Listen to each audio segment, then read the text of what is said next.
былай түсіндірейінші, үйлендім деп отырған, үй алам деп отырған ақшама үйлендім деген сияқты нәрсе ғой. Бірақ бір жылға жетер жетпес келіншегім қасымда болмай кетіп қалды. Кейіннен кім папа да айтып отыр, анаң да сырда айтып отқан, анаң қиналып жатыр да. Бір сөзбен айтқан кезде көз алдымда 1,5 жылдың ішінде Анна ханым, мен сізге айтайын, анам қартайып кетті. Түсінесіз ба? Мен көзіммен көріп отырмын.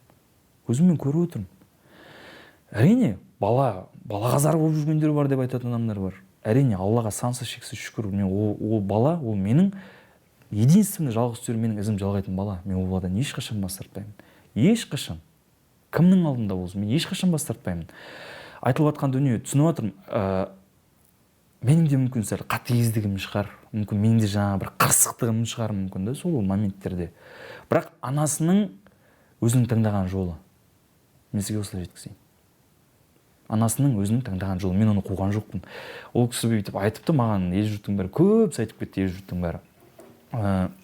Сен оны аяғы ауыр кезде тастап кетіпсің ғой. Сен оны бүйтіп кетіпсің ғой. Сен оны ай күн жетіп отқан. Жоқ, мен туған ағасымен туған жеңгесінің жанына қалдырдым.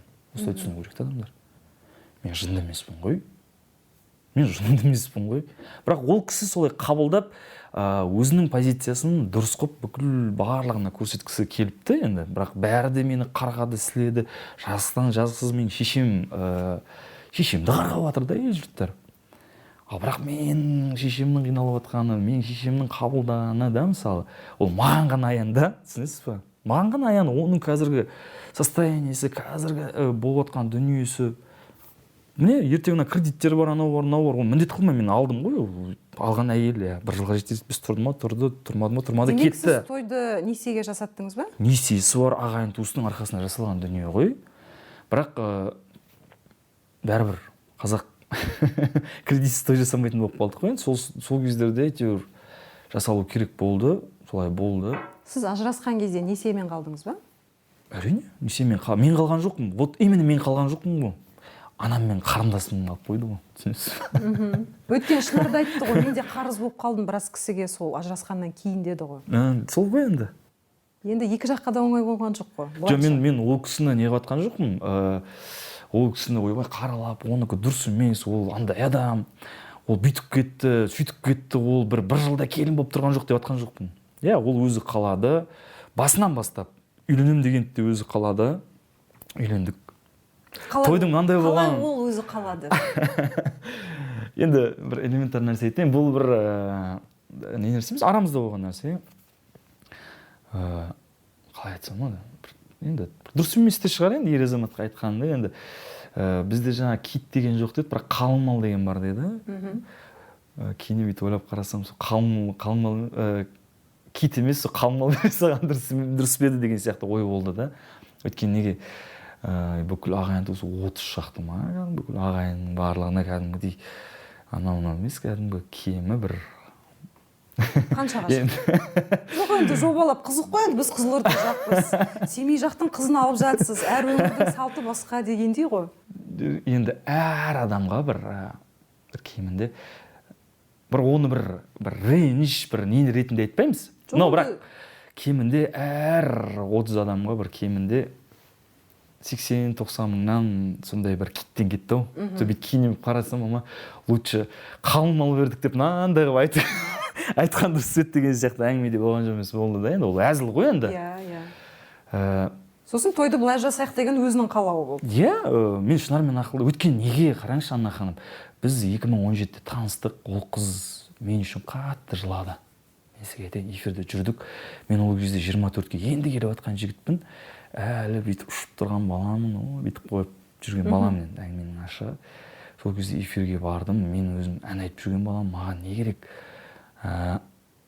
Маған сол бір әйтеуір түрімді көрсетсем, эфирге барсам деген сияқты нәрсе сондай болып жүрдім де сонымен жаңағы редактор жігіттер бар еді, журналист жігіттер, Нұрғиса деген жігіт бар еді.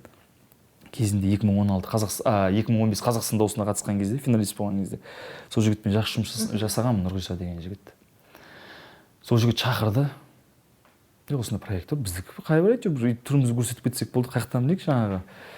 Ол жерге барып жаңағындай махаббат болып кететінін дейсіз ғой. Иә. Ойнап жүріп от басқан баламын ғой мен. Әңгіменің ашығы. сосын бір нәрсені айтайын, бір секретті ашайыншы енді, бір өтіп кеткеніне қанша 7 жыл болып отқан шығар, иә. Елдің бәріне. Бұл жаңағы проекттің білесіз ғой, қалауымды өзіңіз білесіз ғой. Осы проекттің ең басында қыз бен жігіт болып жүрген осы Шынар екеуміз болатынбыз, иә. Алғашқы жұбы сіздер болдыңыз. Алғашқы жұбы біздерміз, бірақ эфир басталмай тұрып екеуміз қыз жігіт болып жүріп кеткенбіз ғой негізі. Шынымен ба? Иә. Оны редакция білді ма? Оны редакциялар эфир басталған кезде білді. Сол кезде кім? Әлбекті білесіз ғой, Камиланы? Әлбек пен Жандос бар еді екеуі. Как раз сол оразаның кезі. Сол дайындық болып, эфир әлі басталмаған, қалауым деген нәрсе жоқ әлі Қазақстанда, әлі шықпаған мұндай эфир. Мен жаңағындаймын ғой, 24-ке келіп жатқан жігітпін, өзіммен өзім ұшып жүрген баламын. Мен бүйтіп арасында нормально қыз бар ма екен деген сияқты жүрген кезім ғой енді. Мен бүкпей жүрген, тазасын айтып отырмын әңгімен, ашығы. Сөйтіп жүрдім, бүйтіп арт жағында бір бәлелер істеп жатыр, академиядан бірдеңелер келген жаңа. Мен де кешігіп келіп тұрмын. Кешігіп келіп артында тұрып бірдеңе істеп жатыр, нормально қыз қайсысы екен деп қарап қоямын. Нормально қыздар сол Замиралар ғой сол.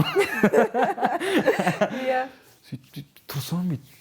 Мен өзім бір сағаттай ма кешігіп келгенмін, менің артымнан Шынар келіп тұр ғой, кешігіп бір жарым сағат па кешігіп келіп тұр.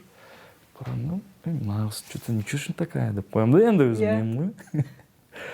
Сол бір эфирдің алдында сол бір 2 апта бұрын сондай бір дайындық жүрді. Сол кезден бастап екеуміз жүріп кеттік қой. Мен сізге айтайын, бір аптада екеуміз сөйлесіп жүрген шығармыз. Сонда эфирде түр жасап жүрсіздер?